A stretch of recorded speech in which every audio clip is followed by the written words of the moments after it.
Bonjour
à tous, nous sommes très heureux ce matin de vous retrouver pour apporter la louange. Nous croyons que ces moments vont être bénis, que le Seigneur va être là au milieu de nous et nous allons louer notre Dieu. Amen.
parce que nous savons que nous pouvons compter sur toi. Nous pouvons compter dans les moments difficiles, tu es toujours là. Et c'est pour ça que c'est avec joie que je veux encore dire que je m'abandonne à tes pieds. Et nous voulons ce matin inviter le Saint-Esprit afin qu'il vienne sur nos vies, afin qu'il vienne couler et souffler sur nos vies. Ah, Saint-Esprit, descends sur nous, Père. Alléluia.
Esprit Saint, Père, nous visiter là où nous sommes.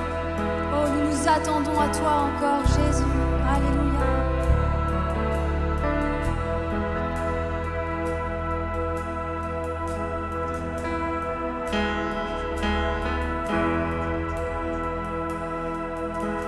Viens,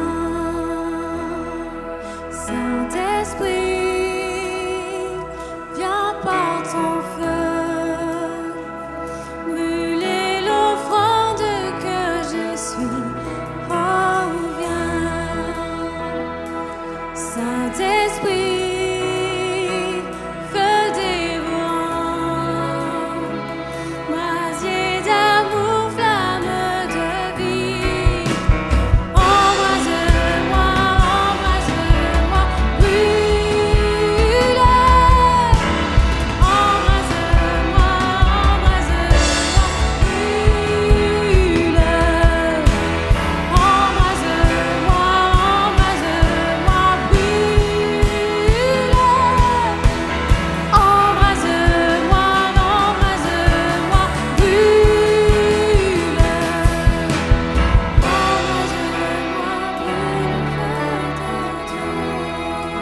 Proclamer qu'il est le roi des rois. Nous voulons l'élever ce matin et le glorifier. Et à jamais, Seigneur, parce qu'il règne. Il règne dans les cieux, Seigneur. Et il règne sur le trône de grâce. Élevez-le ce matin. Alléluia.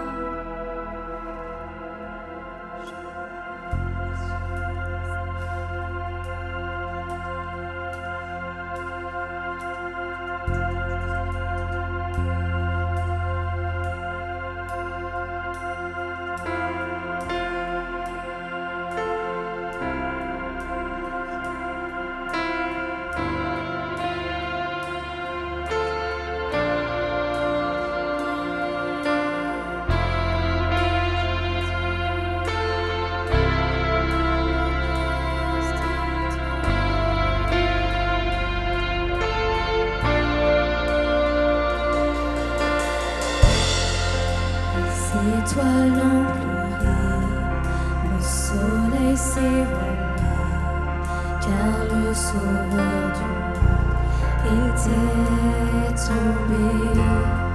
Son corps sur une croix, son sang versé pour moi, sur ses épaules le poids de nos péchés.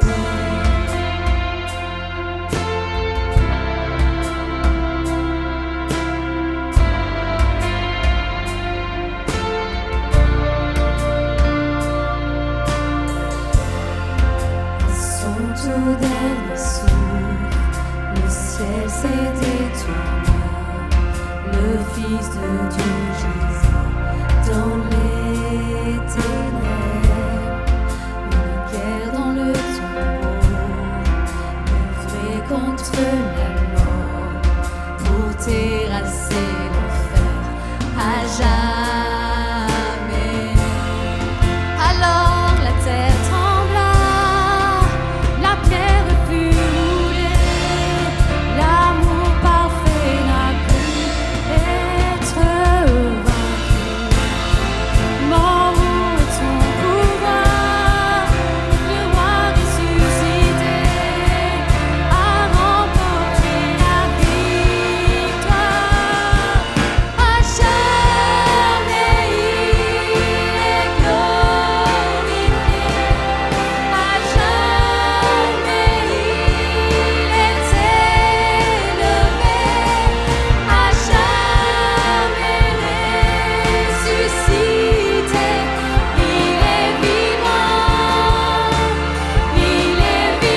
Bonjour à tous, j'espère que vous allez bien ce matin. On a vécu un temps exceptionnel, un temps dans la présence de Dieu au travers de la louange. Je remercie Claire-Anne pour cela et toute l'équipe de louange.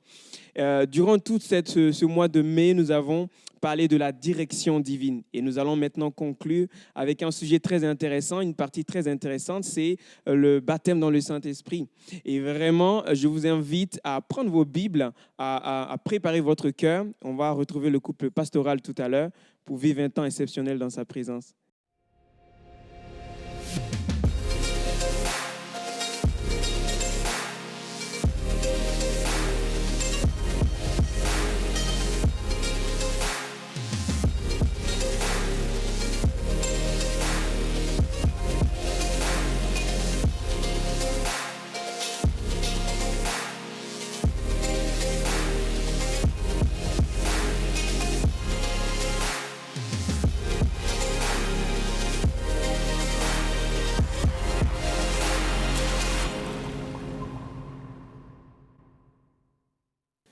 Alors, bonjour Cédric, bonjour Soraya. Bonjour, je suis très heureux de vous voir ce matin à l'église ce matin. Nous aussi, on est très heureux que tu sois avec nous. Et pour ce jour de la Pentecôte, on a eu à cœur, et pour répondre aussi à pas mal de questions, d'attendre, c'est la suite et la fin de notre série sur la direction divine. Et je crois que tu as des questions à nous poser. Notre but, avec Soraya et moi-même, c'est de pouvoir y répondre d'une manière précise et très concrète pour chacun de nos auditeurs et de nos auditrices. Amen, on a hâte de voir ça.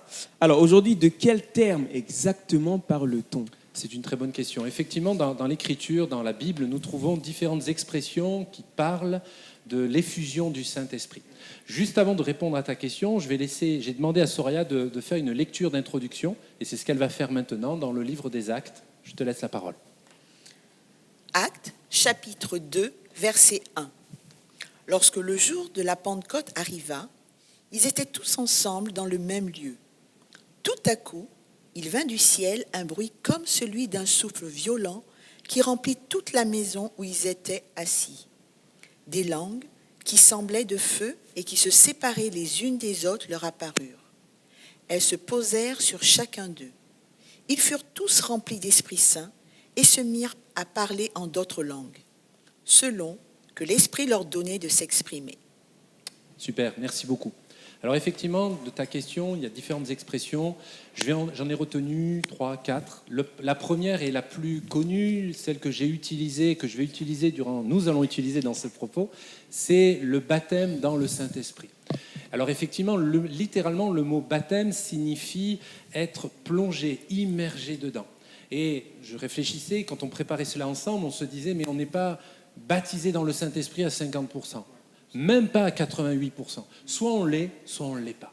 Alors, ça peut paraître intransigeant, mais c'est le point de vue et l'enseignement biblique du Seigneur par rapport à cela.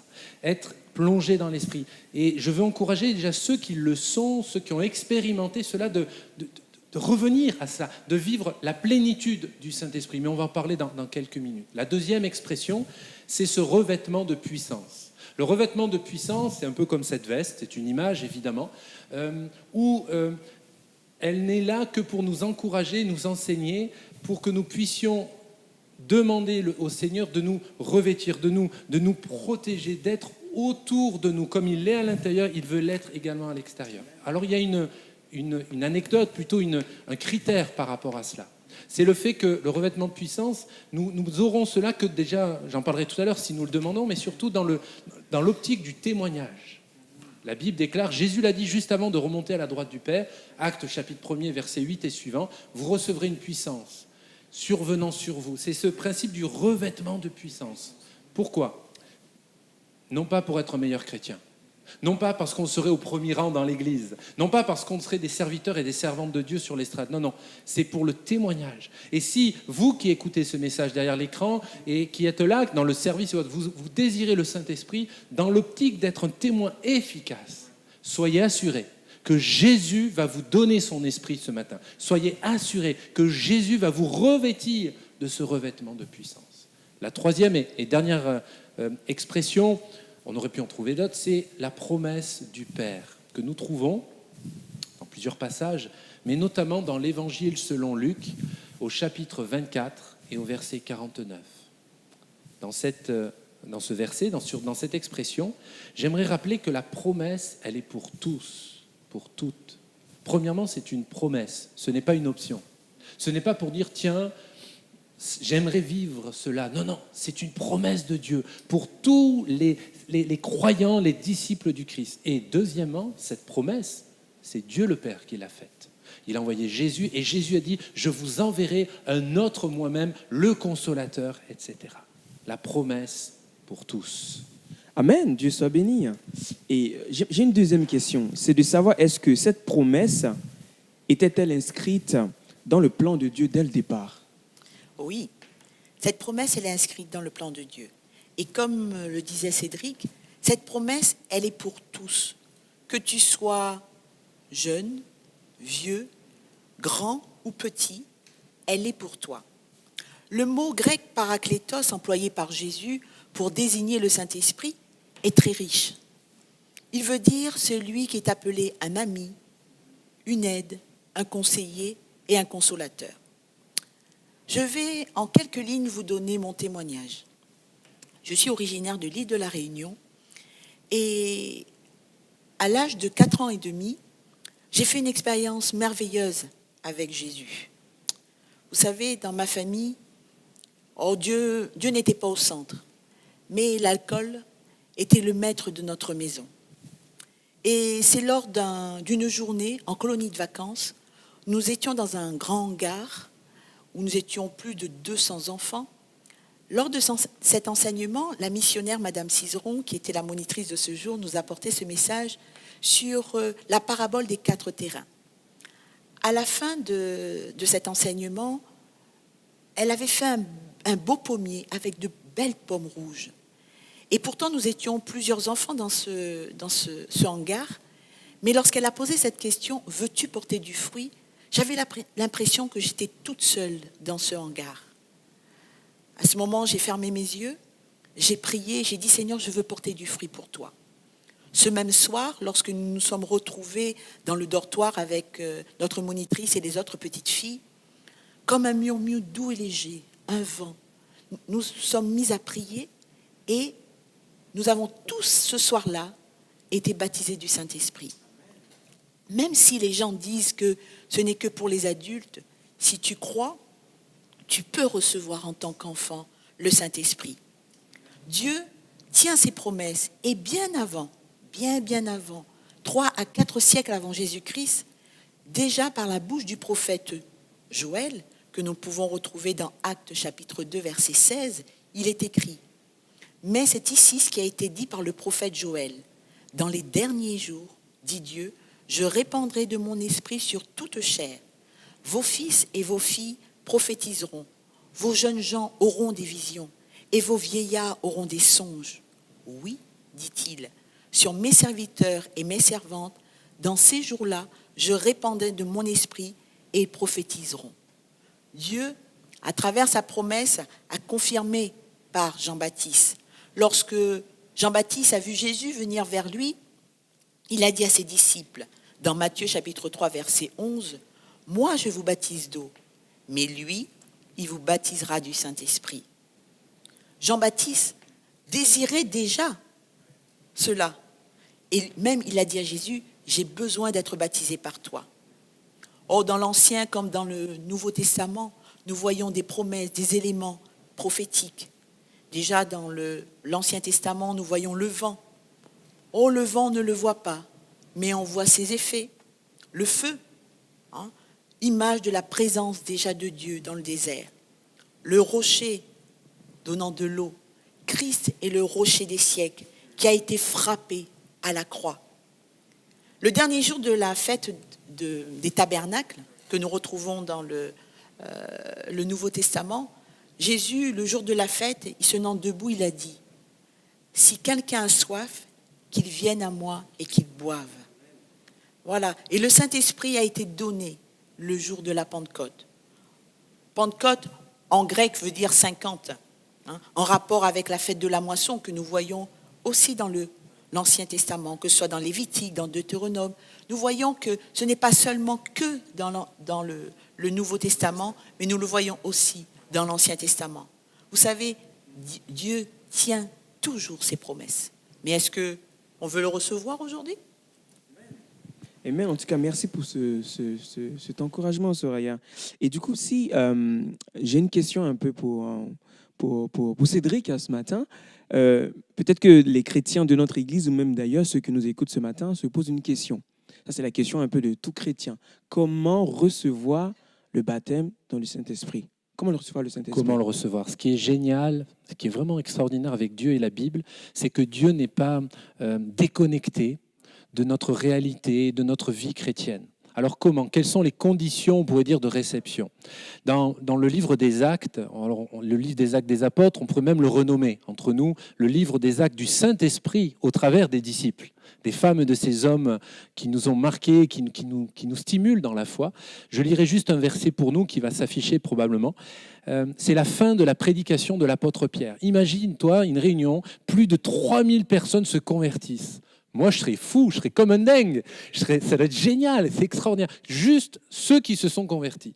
Et à la fin de sa prédication, à la fin du chapitre 2, il est écrit au verset 39, écoutez bien, car la promesse, elle est pour vous, pour vos enfants, Soraya nous en a parlé, et pour ceux qui vivent dans les pays lointains. C'est aussi pour nous. Tous ceux que le Seigneur, notre Dieu, fera venir à lui. Alors, pour être très concret, comme tu me l'as posé la question, quelles sont les conditions? Premièrement, mes amis, pour être converti à Jésus-Christ. Dieu ne peut pas donner son esprit à quelqu'un qui ne le reconnaît pas comme son sauveur et son Seigneur personnel. C'est tellement évident qu'on aurait parfois tendance à l'oublier, être passé par la repentance. Deuxièmement, je l'ai suggéré tout à l'heure, c'est d'obéir à cette bonne conscience par la foi et de passer par les eaux du baptême, par immersion. Jésus lui-même s'est fait baptiser par immersion. Les disciples eux-mêmes. Alors oui, il y a des cas particuliers dans l'Écriture. Certains pourraient me dire, mais pasteur, il y a Corneille et sa famille. C'est vrai, mais ils ont été baptisés du Saint-Esprit, mais après, ils ont obéi à ce qui est pratiqué depuis toujours. Ils se sont fait baptiser par immersion. Donc, la pensée générale, c'est on se convertit d'abord à Jésus-Christ, on reconnaît Jésus comme son Seigneur et son Sauveur personnel, on s'engage dans les eaux du baptême, c'est un engagement d'une bonne conscience, non pas qu'on est parfait, mais on croit maintenant que l'on suit le Seigneur Jésus. Troisièmement, je le nomme ainsi, on prie avec foi, on demande à Jésus de nous baptiser dans son esprit. Parce que si vous ne le demandez pas, mais rassurez-vous, vous ne l'aurez pas. Le Seigneur respecte votre attitude, respecte votre personnalité, respecte votre cœur. Mais si c'est votre désir, si c'est une soif ardente, mes amis, vous allez le recevoir, vous allez le vivre, même au travers d'une tablette, même au travers de ce culte ce matin. Je crois profondément dans le ministère du Saint-Esprit. Le quatrième condition, c'est de vivre dans l'obéissance à sa parole. Parce que comment pouvons-nous dire que nous avons l'Esprit en nous si on a une vie de patachon ? Si on peut avoir une belle vie d'église, un service même dans l'église locale, mais si au fond du cœur, il y a le péché, si au fond du cœur, on est désobéissant, eh bien mes amis, je ne vais pas vous mentir, le Saint-Esprit ne peut pas vous bénir. Donc, je résume les 4 conditions. Être converti au Seigneur, s'engager dans les eaux du baptême par immersion, demander avec foi, dire Seigneur, c'est par la foi, et je crois que tu vas me baptiser dans le Saint-Esprit, et de vivre dans l'obéissance. Alors, dans notre... c'est bien de le dire, et il y a souvent me dire, mais maintenant, concrètement, parce que c'est ce qu'il y a derrière ta question. Eh bien, nous faisons partie de ceux qui croient et qui enseignent que Jésus baptise dans le Saint-Esprit et le signe initial, non pas exhaustif, mais le signe premier, c'est le parler en langue. Et je prie, et vraiment on croit et je veux vraiment encourager tous les croyants, les disciples du Seigneur, à raviver la flamme qui est en vous. Pas un petit 3 mots pendant un culte, non, mais demandez au Seigneur de vous immerger à nouveau, d'être vraiment rempli. Alors oui, pendant le jour de la Pentecôte, Soraya en a parlé, Corneille, les Éphésiens, quantité de textes dans l'Écriture nous parlent que quand ils furent baptisés du Saint-Esprit, il y a eu le parler en langue qui suivait. Je termine parce que j'ai ce verset sur mon cœur depuis ce matin, c'est que le sacrifice de Christ a ouvert pour nous les écluses des cieux. Ma punchline que j'aimerais laisser pour nous ce matin, c'est la Pentecôte, elle suit la croix. Il n'y a pas de Pentecôte sans Pâques, sans la puissance de la croix, sans l'œuvre glorieuse de Jésus à la croix, parce qu'il est mort, mais qu'il est ressuscité. Il en est de même pour toi, il en est de même pour chacun d'entre nous. Tu ne peux vivre la Pentecôte si tu ne peux passer d'abord que par la croix. Le texte de Malachie, chapitre 3, verset 10, déclare « Vous verrez si je n'ouvre pas pour vous les écluses des cieux, si je ne répands sur vous, la bénédiction en abondance. » Alors, ce contexte, ce verset parle des offrandes, des dîmes. Et on va être très clair, chacun donne pour l'église locale selon ce qu'il a reçu du Seigneur. Mais il y a une promesse derrière tout ça. Le Seigneur Jésus nous dit, et l'Éternel déclare, que vous recevrez la bénédiction en abondance. Et je crois profondément qu'un grand aspect, une grande partie de la bénédiction, c'est le Saint-Esprit pour votre vie. C'est le baptême dans le Saint-Esprit. Que Dieu soit béni. Merci en tout cas, Cédric, pour ces précisions. Ça donne vraiment envie de passer par ce baptême. J'espère qu'en tout cas, pour ceux qui nous écoutent ce matin, comme moi, cela donne envie d'être rempli du Saint-Esprit. Alors, j'ai une question pour toi, Soraya, ce matin, c'est pourquoi est-ce indispensable le baptême dans le Saint-Esprit? Pourquoi est-ce indispensable?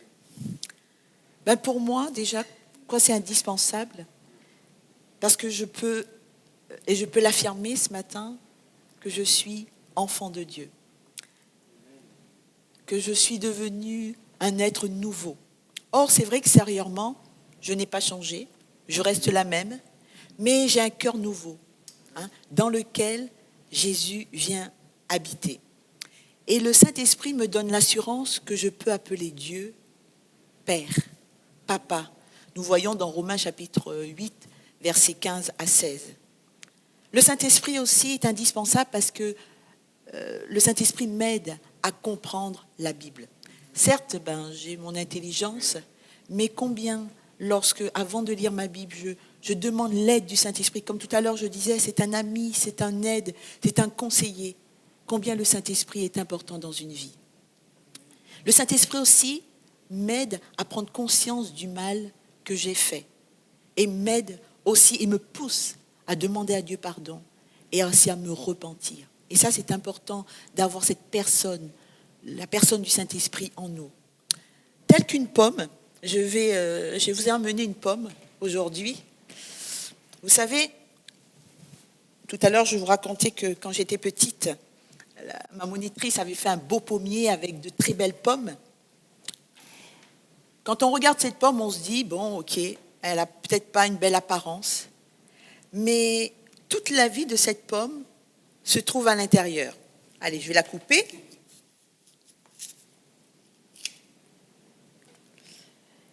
Et dans cette pomme, vous savez, et en plus une petite dédicace spéciale là, que je fais à ma copine Dominique, il n'y a pas grand-chose, c'est des petits pépins,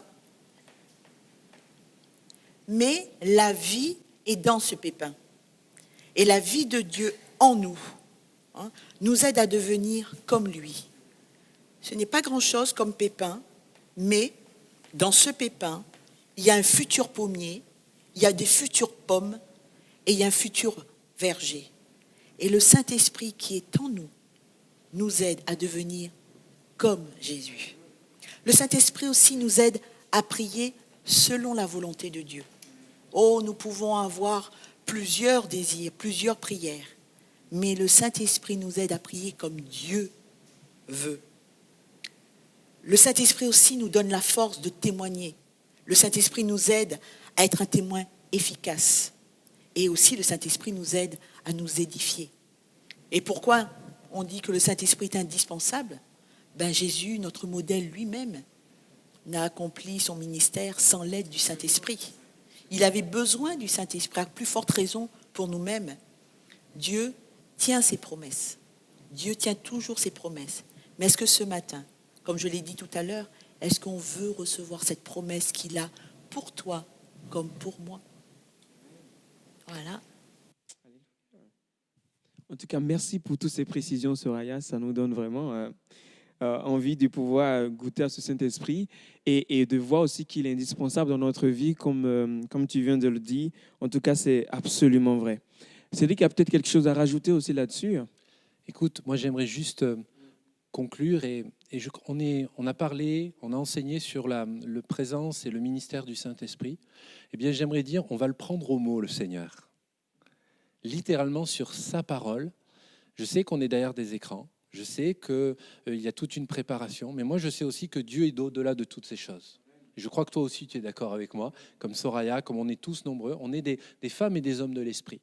Alors, je ne vais pas prier d'une manière longue, je vais faire quelques phrases, mais je veux croire et je veux même prophétiser que derrière nos écrans, aujourd'hui, là, ce matin, et vous qui regarderez peut-être dans les mois et les années à venir, maintenant c'est sur YouTube, que vous puissiez recevoir le don du Saint-Esprit. Cette effusion du Saint-Esprit et encourager ceux qui ont été peut-être blessés par des choses, par des hommes, des femmes. On aurait pu en parler. Soraya nous l'a rappelé, il est le consolateur par excellence. Alors, moi, je t'invite à prier avec nous maintenant. Et on va prier ensemble et on va terminer comme cela et proclamer que Dieu est vivant et qu'il ne change pas. Alléluia. Seigneur, c'est sur ta parole que nous prions ensemble. C'est sur ta parole que nous confessons en ces instants ce matin. Tous les trois, mais bien plus, l'Église qui est derrière, l'Église connectée, l'Église 2.0 de l'Église de Le Chemin de La Rochelle. Eh bien, nous te demandons en ces instants ce matin de renouveler le zèle spirituel de chaque membre du corps de Christ. Que toutes les personnes qui écoutent ce message soient encouragées, stimulées à recevoir le Saint-Esprit dans leur vie. Ou peut-être de nouveau à aspirer aux dons les meilleurs, à être renouvelés dans tout ce partage qu'on a eu sur ces 5 dimanches du mois de mai, sur la direction divine. Nous voulons, Seigneur, honorer ta présence, honorer l'action de Dieu par son esprit. Nous ne sommes pas dignes, Seigneur, et pourtant nous sommes tes vases. Alors en ces instants, je te prie de déverser et de remplir les vases de terre que nous sommes. Alléluia. Non pas pour nous, mais pour ta seule gloire. Non pas pour notre orgueil, mais pour la cause de Jésus-Christ. Alléluia. Et que cela serve pour l'avancement du royaume sur terre, dans nos villes et nos villages. Au nom du Père, le Créateur, au nom de Jésus, le Messie, et au nom du Saint-Esprit, ce merveilleux consolateur. Amen. Amen. Amen. Amen. Gloire à Dieu. Gloire à Dieu. Merci Soraya et merci Cédric, en tout cas, et passez un très bon dimanche. Amen. Merci à toi et à très bientôt. Que Dieu vous bénisse. Le Seigneur vous bénisse.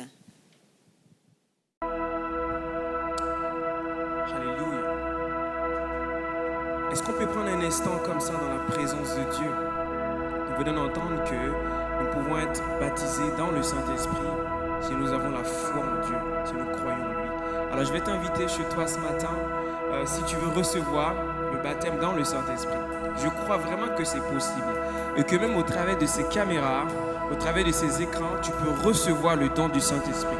Je vais t'inviter simplement à lever tes mains, à fermer tes yeux là où tu es, maintenant comme moi. Et commence à prier ton Dieu. Et commence à déclarer, Saint-Esprit, viens maintenant, viens inonder mon cœur, viens inonder ma vie. Je prie que tu puisses me remplir de ton esprit maintenant. Commence à déclarer cela chez toi à la maison. On prie ensemble. Seigneur, maintenant que ceux qui sont présents derrière ces écrans, je prie au nom de Jésus qu'ils puissent recevoir le don du Saint-Esprit là où ils se trouvent maintenant, Seigneur Jésus. Je prie maintenant que ta main puissante s'étende et que là où ils se trouvent, ils puissent recevoir ce don merveilleux qu'est le Saint-Esprit. Commence à prier ton Dieu. Dis Seigneur, je veux recevoir ce cadeau merveilleux. Au nom de Jésus, viens Saint-Esprit, viens remplir ma vie, viens remplir mon cœur en ces instants au nom de Jésus. Alléluia. On chante ensemble ce chant qui dit viens Saint-Esprit, viens inonder ma vie. Et pendant que nous chantons ce chant, toi, dans ton salon, là où tu te trouves, continue à prier ton Dieu. Alléluia. On chante ensemble avec la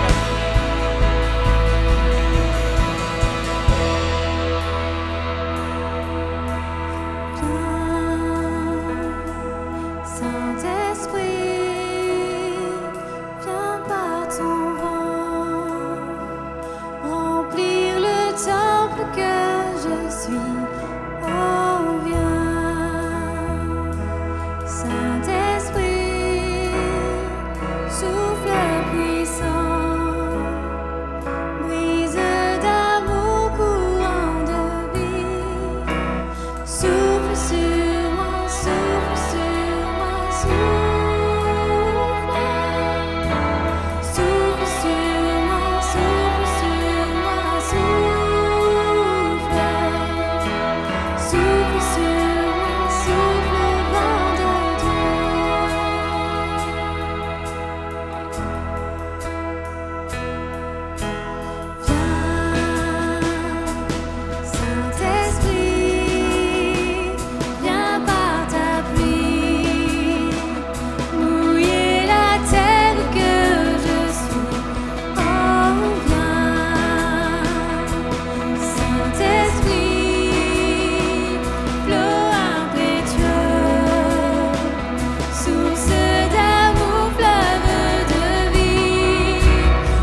Saint-Esprit, viens par ton feu.